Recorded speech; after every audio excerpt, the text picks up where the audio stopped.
En este vídeo vamos a hablar de los contrastes no paramétricos y cómo trabajar con ellos con RStudio. Verás, trabajar con un modelo implica una distribución, trabajar con parámetros, pero ¿cómo podemos estar seguros de que no nos estamos engañando a nosotros mismos? Quiero decir, en dichos modelos paramétricos asumimos que los datos responden a un modelo teórico, habitualmente una normal, pero bien podrían ser otros. Cada modelo con sus correspondientes parámetros, una media poblacional, una varianza, los que sean. Pero, ¿realmente los datos que hemos obtenido del experimento o del muestreo se corresponden con dicho modelo teórico? ¿Podemos asumir dicha distribución? ¿Dichos valores para los parámetros poblacionales? Verás, en los contrastes no paramétricos, que engloban diferentes tipos de contrastes con distintos objetivos o propósitos, su característica común es que ninguno suponen modelo teórico alguno. Son, por tanto, contrastes libres de distribución de probabilidad. Entre los contrastes no paramétricos que vamos a ver, cabe destacar los de bondad de ajuste, que intentan medir lo bien o lo mal que se ajustan los datos a distribuciones de probabilidad, a tablas de contingencia, teóricas o de experiencias pasadas, etc. Ahí fundamentalmente usaremos el test del Agi cuadrado y el de Kolmogorov-Smirnov. De ausencia de normalidad, incluso cuando los datos con los que trabajemos ni siquiera sean numéricos, sino solamente variables cualitativas o ordinales, en ese caso usaremos el test de Wilcoxon. Y para comprobar la aleatoriedad, la independencia de los datos mediante el test de rachas, que lo veremos en el próximo vídeo correspondiente a la práctica 3.3. En general, todos son contrastes muy diferentes y en cada uno de ellos es importante que tengas claro cuáles son las hipótesis que estás contrastando. La herramienta casi perfecta va a ser el test del Agi cuadrado por su gran versatilidad. Se usa para determinar si hay o no una diferencia significativa entre los datos esperados y los datos observados. Creo que los dibujos ilustran bien la situación. En nuestra teoría estadística, uno espera encontrar todo bien perfilado, con una imagen perfectamente nítida y reconocible, el gato. Pero cuando experimenta o muestrea y observa los datos, saca algo como el animal de la derecha. Uno no sabe muy bien si es un gato mal perfilado, un tigre, un Pokémon, un Invisimal o qué narices será aquello. Realizamos un contraste de hipótesis en el que nuestra hipótesis nula, la H0, es que no hay diferencias significativas entre los datos observados y los datos esperados, más allá de las diferencias que son razonables encontrar causadas por el puro azar. Frente a la hipótesis alternativa, la H1, que sería el caso contrario, es decir, que las diferencias entre los datos observados y los que cabía esperar sí eran significativas, sí eran importantes. El test del Agi cuadrado de Pearson viene a ser una pequeña navaja suiza con múltiples aplicaciones a tablas de contingencia, ajustes a distribuciones de probabilidad, a muchísimas cosas. Veremos algunos ejemplos de aplicaciones. Podríamos usar la Agi cuadrado para contrastar si las proporciones de dos marcas de neumáticos, como las que usábamos en el vídeo anterior, el 3:1, tienen un rendimiento similar o son significativamente diferentes, o si en ciudades, en regiones distintas, las proporciones de caries entre los niños son parecidas o significativamente distintas, o si las probabilidades de un suceso en experimentos aleatorios, como tirar una moneda o un dado, se corresponden con las teóricas, o si por contra la moneda y el dado están trucados, o si en una población la presencia de mutaciones genéticas son las habituales en cualquier otro lugar del mundo, o significativamente diferentes, ya sean mayores o menores, que en otros lugares. Como ves, el abanico de aplicaciones es súper amplio y a veces el único límite va a ser nuestra imaginación para poder extrapolarlo. Lo mejor es que es una herramienta sencilla de usar y fácil de entender. El test del Agi cuadrado mide la discrepancia relativa entre los datos observados y lo que esperábamos encontrar. Ahora bien, ¿cómo medir esas discrepancias? Podríamos calcular las diferencias entre cada dato observado y lo que esperábamos encontrar. El problema es que si sumáramos esos errores cometidos por nuestros modelos, se compensarían los errores positivos por exceso y los negativos por defecto, y nos quedarían cantidades cercanas a cero, aunque estuviéramos cometiendo errores grandes o aunque estuviéramos cometiendo errores pequeños. No distinguiríamos ambas situaciones, así que no parece buena idea. En matemáticas, para quitar en consideración el signo de una resta, tenemos dos operaciones, el valor absoluto y elevar al cuadrado. Elevar al cuadrado tiene la ventaja de que las cantidades menores que 1 las vuelve más pequeñas y las cantidades mayores que 1 las vuelve mayores. Eso da un plus de seguridad al quitar importancia a los errores pequeños y agrandar, dar un margen de seguridad, penalizar a los errores grandes. Pearson eligió esta opción. Además, es relativo. Porque no es lo mismo cometer un error de estimación de, por ejemplo, 10 euros cuando estamos midiendo cantidades de euro en euro que cuando estamos midiendo de millones en millones de euros. Por lo tanto, hay que trabajar en porcentajes. Así pues, dividimos cada una de esas diferencias por el valor esperado. Utilizando la notación de Einstein para que quede más compacta la expresión, obtendríamos la expresión final del estadístico que ves en pantalla. Como te decía, Pearson eligió este estadístico porque sigue una distribución de probabilidad que él consiguió tabular, la G². Una distribución asimétrica, como puedes ver. Este test es un contraste unilateral, como aprecias en el gráfico. La hipótesis nula, H0, tendremos, según el problema que abordemos, que todas las proporciones, probabilidades, poblaciones, distribuciones, etc., son iguales. Frente, la H1, en que al menos una de las diferencias, en principio no sabemos cuál, aunque ya veremos qué métodos para identificarla en el siguiente vídeo, y aparte del sentido común, es significativamente diferente. Veamos lo aplicado. Recordemos nuestro ejemplo del vídeo 3.1. Tenemos dos marcas de neumáticos y en la marca A no han pasado el control de calidad 14 neumáticos de 150, mientras que en la marca B no lo han pasado 15 de 125. Son datos que parecen distintos, que parecen indicar que la marca B es algo peor que la marca A, pero esta diferencia, más allá del azar, es de verdad importante. Es significativamente cantidades distintas como para decir que hay una evidencia estadística que permite afirmar que la marca B es peor que la marca A, que esos datos provienen de diferentes poblaciones, que jamás podríamos obtener datos como esos para la marca A. Veamos cómo se aplica el test de la G². Primero completamos nuestra tabla de valores observados con las respectivas columnas y filas de totales. Después, para poder averiguar cuántos datos cabía esperar, vamos a calcular las distribuciones de probabilidad marginales. Para ello, calculamos los porcentajes de los subtotales respecto de la cantidad total, 275 neumáticos entre las dos marcas. Para averiguar el porcentaje que representaría cada uno de los subestratos que tendríamos en esa tabla, consideramos que en caso de que hubiera independencia entre pasar y no pasar el control de calidad y ser de una marca u otra, es decir, que la marca no influyera en el control de calidad, la probabilidad sería el producto de las marginales, por lo que obtendríamos la tercera tabla que puedes apreciar abajo a la derecha. De esta forma, para saber ya cuántos neumáticos cabría esperar en cada estrato, basta por último calcular los respectivos porcentajes respecto del total de neumáticos 275. Para calcular el estadístico de Pearson, de la G², calculamos dichas diferencias. Primero hagámoslo a mano para ayudarte a comprender su funcionamiento. Calculando las diferencias entre los neumáticos que no pasan y pasan el test de cada marca y los que cabría esperar si hubiera independencia, si no influyera la marca, como ves, el estadístico de la G² de Pearson que hemos obtenido es 0,5149, habiendo trabajado solo con 2 cifras decimales de precisión en las tablas. Ahora con R. Para ello almacenamos los datos en la variable fallos, y la sentencia que ejecuta el test de la G² es chi sq de chi squared, cuadrado en inglés, paréntesis, el nombre de la variable, en este caso fallos, y con eso bastaría en principio. No obstante, ponemos correct igual a false, para que no haga la corrección de Yates, y nos coincidan así los cálculos que hacemos a mano en clase con la salida de R. La corrección de Yates se trata de una pequeña corrección que hace R a los cálculos para mejorar el ajuste en tablas pequeñas, pero puesto que se escapa a nivel de este curso, no nos vamos a ocupar de ella. Como ves, la salida que nos proporciona R nos da un valor del estadístico 0,5139, que son apenas 11 milésimas de diferencia. Si te fijas en el p-valor 0,47, es mayor que el nivel de significación habitual de 0,05, luego no habría evidencia estadística suficiente para rechazar la hipótesis nula, y por tanto no hay evidencia estadística significativa para afirmar que haya diferencias de calidad entre las marcas A y B de neumáticos.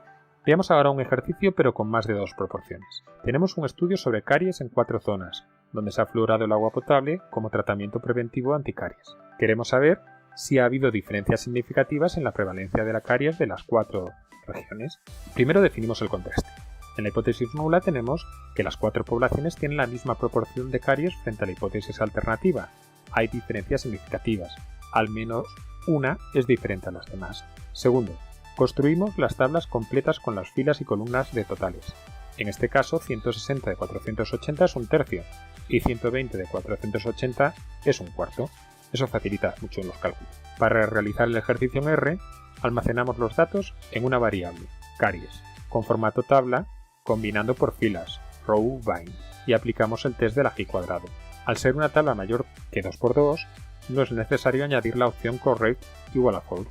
En este caso, como el p-valor sí es inferior al nivel de significación habitual 0,05, por lo que al menos una de las ciudades tiene una proporción significativamente diferente al resto. La mayor diferencia en este caso, nuestra principal sospechosa, va a ser la ciudad B, que solo tiene 18 niños con caries, y la ciudad D tiene 54. Ellas dos presentan la mayor diferencia en esa presencia de caries. Luego es la que tiene más papeletas para ser la significativamente diferente frente a las demás. Pero no sabemos si esta será la única significativamente diferente o es posible que haya algunas más. En el próximo vídeo, el 3.3, indagaremos más sobre esta situación. Usemos ahora el test para hacer un contraste de bondad de ajuste, pero para una variable discreta. Imaginemos que queremos comprobar si una moneda de dólar está equilibrada o no. La hemos lanzado 250 veces y hemos obtenido 114 caras y 136 cruces. Es una diferencia, pero ¿quién esperaba que al lanzarla salieran exactamente 125 caras y 125 cruces? El azar también interviene. Ahora bien, esa diferencia que hemos obtenido, ¿es de verdad significativamente importante para considerar que no puede ser fruto del puro azar y la moneda está trucada? En la hipótesis nula tendríamos que la moneda está equilibrada, son equiprobables. Frente a la hipótesis alternativa, las probabilidades son diferentes, no son equiprobables. Podríamos almacenar los datos primeramente en una variable y luego pasar el test. No obstante, por ser tan corto el ejercicio lo hacemos directamente. La estructura de la instrucción sería si squared.test, primero el vector de resultados, coma, p igual al vector de probabilidades. En este caso, con el p-valor obtenido, no tenemos evidencia estadística suficiente para rechazar el contraste de hipótesis, por lo que consideraríamos la moneda equilibrada. El proceso se puede generalizar para variables discretas con más sucesos. Como ejemplo, podemos pensar en contrastar un dado para ver si está equilibrado o si por el contrario está trucado. Veréis, hace unos años en una de mis clases usamos un dado que construimos y lo tiramos 500 veces. Estos son los resultados que obtuvimos. Si quisiéramos contrastar si está equilibrado, sería reproducir las indicaciones del ejercicio anterior. Si square.test, primero el vector de resultados de las frecuencias obtenidas, coma, p igual al vector de probabilidades teóricas. Podría aplicarse también a variables discretas donde los sucesos simples no fueran equiprobables. En este caso, el p-valor que hemos obtenido en la salida de R, si te das cuenta, es ínfimo, son tan solo 220 trillonésimas. Claramente el dado está trucado. Te muestro una foto del dado en la realidad. Si lo ves, si te fijas, obviamente las caras no eran todas iguales. Al tirarlo era mucho más fácil que apoyaran las caras grandes en las amplias, con más superficie como el 1 y el 6, que al observarlas con detenimiento en la tabla de resultados, si observas, cuadruplican en frecuencia a las demás. Una aplicación de este caso la tendrías en ejercicios de este tipo. Hemos hecho un muestreo en una población de 24 individuos y queremos comprobar si la prevalencia de un genotipo en ese grupo de individuos se corresponde con el que teóricamente deberían presentar. Haciendo un paralelismo con el ejercicio anterior, primero definimos el contraste. La hipótesis nula, H0, todas las prevalencias, las probabilidades de los genotipos, se corresponden con las teóricas. Frente a la hipótesis alternativa, H1, al menos una de ellas, en realidad dos, pues si cambia una afectaría por lo menos a otra, ya que entre todas deben sumar 1. Es diferente a su probabilidad teórica. Segundo, estructuramos los datos del enunciado en forma de tabla. Tercero, escribimos la instrucción en R con el vector de frecuencias absolutas y el vector de probabilidades teóricas. Observando la salida de R, con ese p-valor para el nivel de significación habitual 5%, no tendríamos evidencia suficiente para rechazar la hipótesis nula. Aceptaríamos, por tanto, que en esa muestra, en esa población, la prevalencia es la que debería ser y no distinta. ¿Puede parecer contraintuitivo el resultado? Pues bien es cierto que las probabilidades teóricas eran un cuarto, un medio y un cuarto.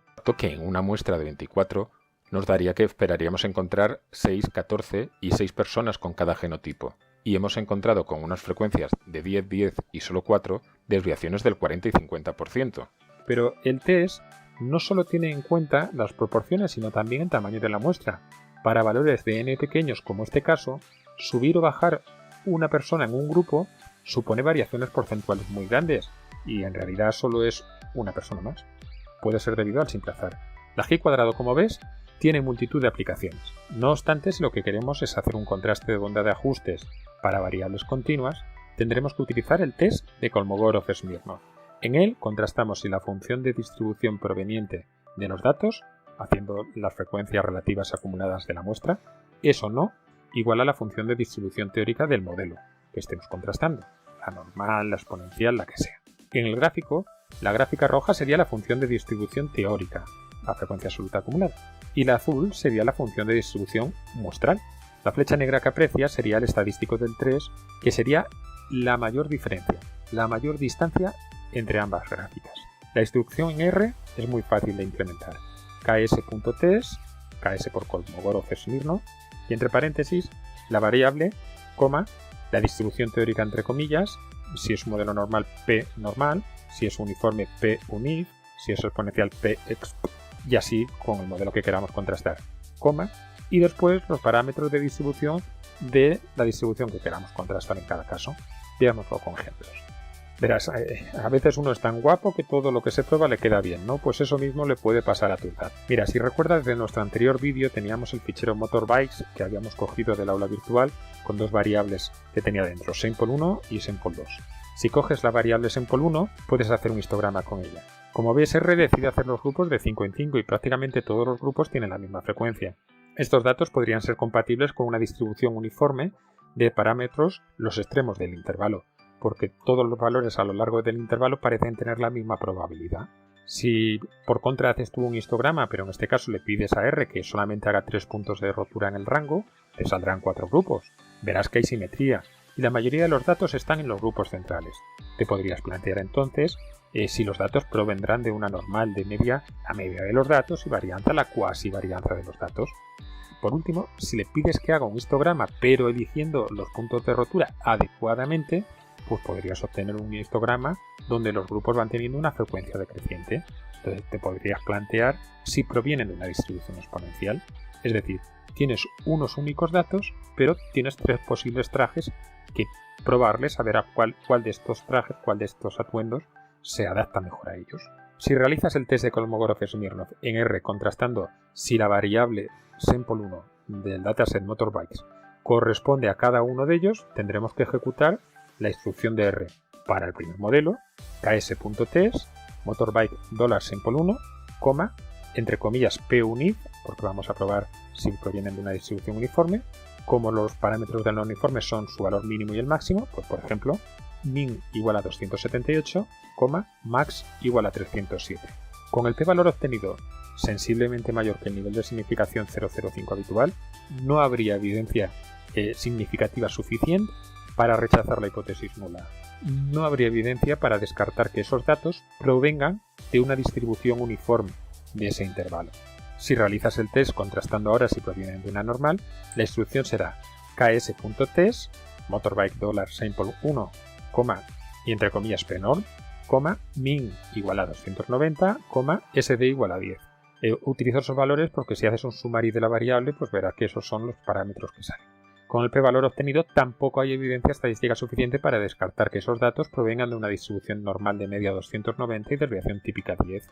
Fíjate que dado que este valor es más alto, es más probable que los datos vengan de esta normal que del anterior uniforme, pero nada más.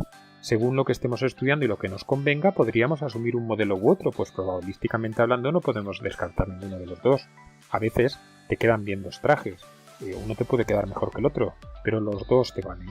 Pues eso le pasa a estos datos. Estos dos modelos, el de la uniforme y el de la normal, le quedan bien. Si por último realizamos el contraste de la exponencial, el único parámetro que tendríamos que escribir sería el rate, que es la inversa de la media. Si te fijas en el p-valor obtenido, es de solo 11 millonésimas. Es muy pequeño. Habría evidencia suficiente para rechazar la hipótesis nula y por tanto podríamos asegurar que no provienen de una exponencial. Te preguntarás cómo es posible esto, pero si en el gráfico casi se ajustaba mejor que las otras. Verás, te lo voy a mostrar. Vamos a ver los gráficos mejor, más grande y por separado. Lo primero te voy a pedir perdón, porque con un afán didáctico te he hecho una pequeña trampa con los gráficos. Si los observas bien ahora que puedes, fíjate en la escala del eje X. La exponencial siempre parte desde el 0, mientras que el más pequeño de nuestros datos era 275. Antes de él no había nada. Esos gráficos en realidad están muy separados. Al superponer uno sobre otro, no quedaría como yo te lo puse al principio, sino más bien así. ¿Aprecias la diferencia? Si analizamos de nuevo las salidas de R en cada uno de esos tres contrastes, además del p-valor, R nos devuelve el valor del estadístico D. Esa D es la distancia máxima, la mayor entre la función de distribución teórica y la muestral, como ya dijimos. Si hacemos la representación gráfica de dichas distribuciones, en el primer caso, como ves, en la uniforme teórica habría una subida lineal entre el mínimo y el máximo, frente a la muestral, que la subida es según van apareciendo los datos en la muestra ordenada. La mayor diferencia entre ambas gráficas es 0,22. En la normal, la teórica tiene un comportamiento asintótico a 4 desviaciones típicas por encima y por debajo de la media. Puedes apreciar que las diferencias, en este caso entre ambas gráficas, son más pequeñas. La mayor diferencia es de solo 0,14. Por último, en la exponencial, la mayor diferencia entre las distribuciones acumuladas es brutal. Se produce cuando entra el primer grupo, entre 275 y 290. Es de 0,91. Ten en cuenta que es una diferencia grandísima porque la diferencia como máximo podría ser de 1. Sé que a estas alturas debes tener ya las neuronas refritas, pero un esfuerzo más que queda poco. Ánimo y céntrate. ¿Qué interés puede tener Kolmogorov-Smirnov? Y no lo digo por ninguna marca de bebidas. Pues verás precisamente que nos permite estudiar si los datos, sean muchos o pocos, son o no son, provienen o no provienen de una distribución normal. Así no dependerás del teorema central del límite simple. Si provienen de una normal, entonces podremos usar todo lo que vimos en el vídeo anterior, el 3.1 sobre los contrastes de medias y varianzas del t-test. Si no provienen de una normal, no desesperes. El ingenio no tiene fin. En R está implementado el test de Mann, Whitney y Wilcoxon. Se basa, muy a grosso modo, tan solo en que si dos variables tienen la misma distribución, si las ordenas, las veces que una quede por encima de la otra deben ser muy similares. ¿Cómo se aplica en R? La instrucción es wilcox.text y entre paréntesis, primera variable, segunda variable y nada más. Fíjate que en la salida te va a hablar de parámetros de localización. ¿Por qué? Porque como ni siquiera pide que las variables sean numéricas, pues va a hablar de parámetros de localización, que a veces cuando la variable es numérica puede ser la media o la mediana, pero cuando la variable ni siquiera es numérica, pues puede ser la moda. Tal cual lo hemos ejecutado, estaríamos contrastando si la hipótesis nula de que ambas variables, ambos conjuntos de datos, provienen de la misma distribución, de la misma población, no hay diferencias significativas con datos independientes. Si observas el p-valor, es ligeramente inferior a 0,05, por lo que rechazaríamos esta hipótesis nula y aceptaríamos la hipótesis alternativa, que los verdaderos parámetros de localización, la media poblacional, son diferentes. Las diferencias entre sus parámetros de localización, sus medias poblacionales, no son cero.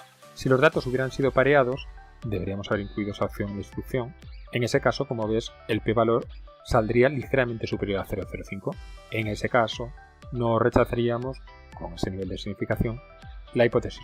No habría evidencia estadística suficiente para afirmar que provienen de poblaciones diferentes, que los neumáticos tienen rendimientos distintos en ambas marcas. En la práctica, ambos casos quedan tan cerca del nivel de significación previamente fijado que lo recomendable sería tomar más datos y hacer un estudio más amplio antes de sacar ninguna conclusión. En esta última diapositiva, como siempre, tienes un pequeño resumen de lo visto en este vídeo y lo necesario para esta práctica. Para contrastar igualdad de dos o más proporciones, el chi-square.test con la opción correct igual a false si n es igual a 2 y con una variable definida como tabla combinando los vectores por fila, row by. Para contrastes de bondad de ajustes para variables discretas o categóricas, usa el chi-square.test con dos vectores, el de la variable con los datos y el de las probabilidades. Para contrastes de bondad de ajustes para variables continuas, usa el Kolmogorov-Smirnov.test con la variable, la distribución que contrastemos, los parámetros de esa distribución que estemos contrastando. En caso de que obtengamos que los datos no son normales para contrastar si dos conjuntos de datos provienen de la misma población, de la misma distribución, pues usa el Wilcox.test con las opciones que correspondan, paired o confidence level o confidence interval o diferentes opciones. Puedes verlo utilizando la de R. Por último, recuerda las ya habituales reglas de decisión mediante el p-valor y el nivel de significación, o con el intervalo de confianza según estemos contrastando la igualdad de medias o el cociente de varianzas. Sé que este vídeo ha sido muy intenso y muy extenso, pero confío en que te haya sido de ayuda para aclararte en algunos conceptos y para utilizar R a la hora de abordar estos problemas. Un saludo y cualquier cuestión que te surja, por favor, contacta conmigo, bien en el foro del aula virtual, bien en mi email, raul.revilla@uclm.es. Un saludo.